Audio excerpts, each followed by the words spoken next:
Au nom de Jésus. Amen. Amen. Amen, amen. Amen. Que Dieu vous bénisse. Amen.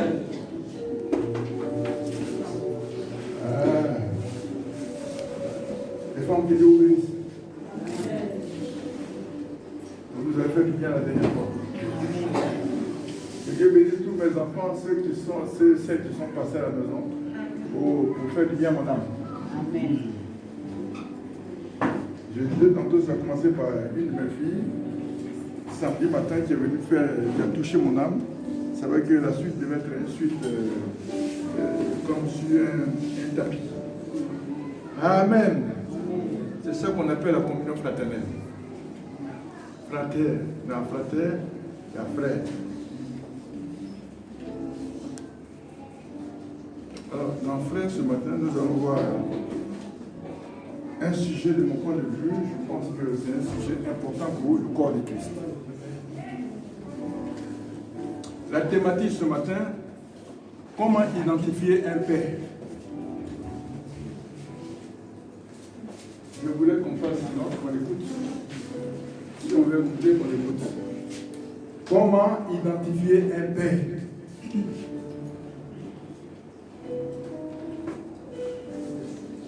Ce matin, le mandat que j'ai reçu, je vais parler à un homme, je vais parler à une femme, et un jeune homme, à une jeune fille qui confond beaucoup de choses. Il y a souvent à des pères, plusieurs pères.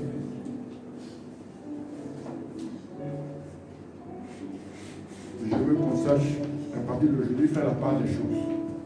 Dis-moi Amen. Amen. 1 Corinthiens 4, verset 15. Je lis la parole de Dieu. Quand vous aurez 10 000,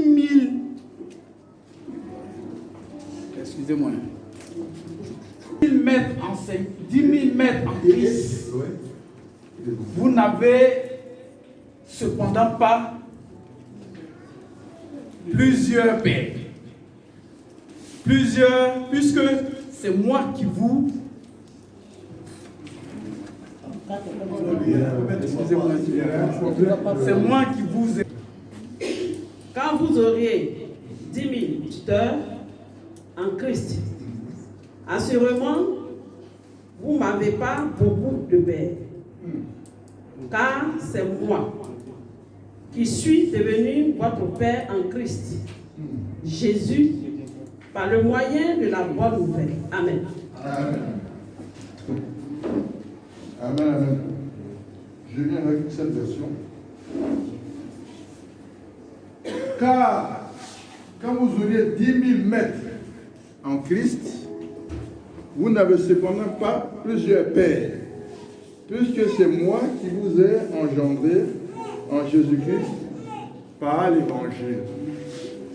Alléluia. Amen. Voilà ce que dit Jésus.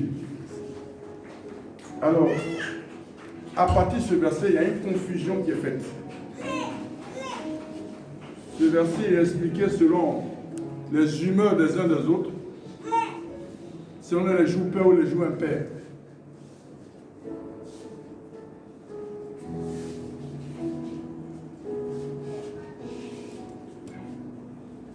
Dis à ton voisin, à ta voisine, un père est un don rare.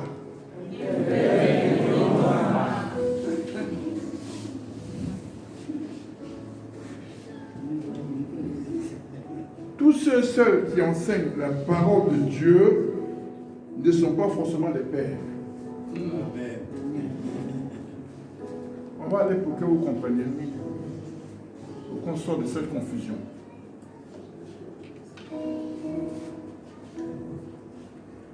Beaucoup de gens certainement ont dû influencer votre vie.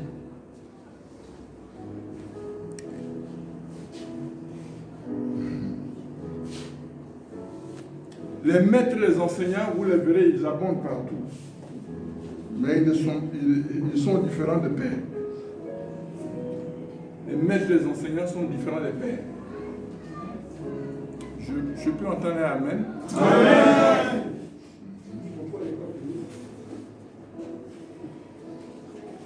Pourquoi Pourquoi? Parce que le rôle de père implique beaucoup de choses. Dis-moi Amen. Amen.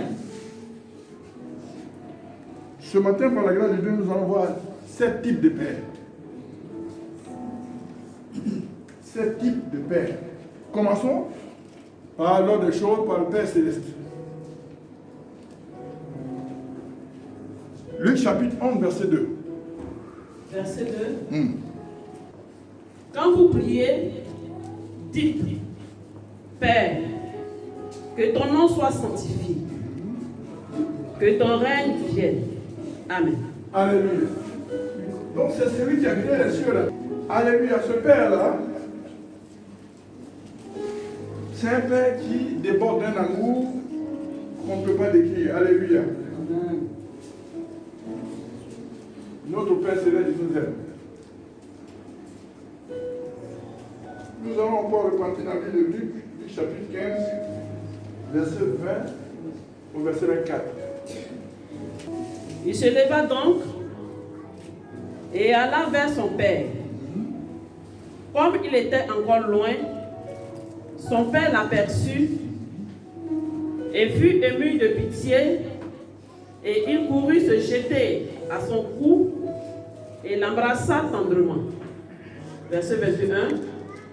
Le fils lui dit alors, Père, j'ai péché contre toi, contre le ciel, pardon, et contre toi. Je ne suis plus digne d'être appelé ton fils. Fais de moi comme l'un de tes hommes à gage. Mais le père dit à ses esclaves, vite, apportez une longue robe, la meilleure, et revêtez-la, et mettez un anneau à sa main et des sandales à ses pieds. Et amenez le jeune taureau engraissé, égorgez-le, puis mangeons et divertissons-nous. Car mon fils, que voilà, était mort et il est revenu à la vie. Il était perdu et il est retrouvé. Et ils commencèrent à se divertir. Verset 25. Or, Amen. Amen. Ce père, il déborde, il pense aimer l'enfant, mais il le gâte en pensant aimer l'enfant. Et quand c'est gâté, des fois, on le dépose, on accuse l'école qui doit. L'école n'est pas là pour éduquer les enfants. Est-ce que je peux parler à quelqu'un? Là, il y a des fondateurs, il y a des éducateurs, il y a des enseignants. Alléluia. On ne doit pas confier nos enfants à l'école. L'école, ce n'est pas elle qui a fait les enfants pour s'occuper de nous. Il y a ce que l'école doit donner aux enfants, il y a ce que nous devons faire nous. Alors quand on sort là, la deuxième qualité de père qu'on va trouver, c'est le Père en Christ. Deuxième qualité de père, c'est le Père en Christ. Le Père en Christ, c'est celui qui permet que tu rencontres Jésus-Christ, que tu connais Jésus. Alléluia.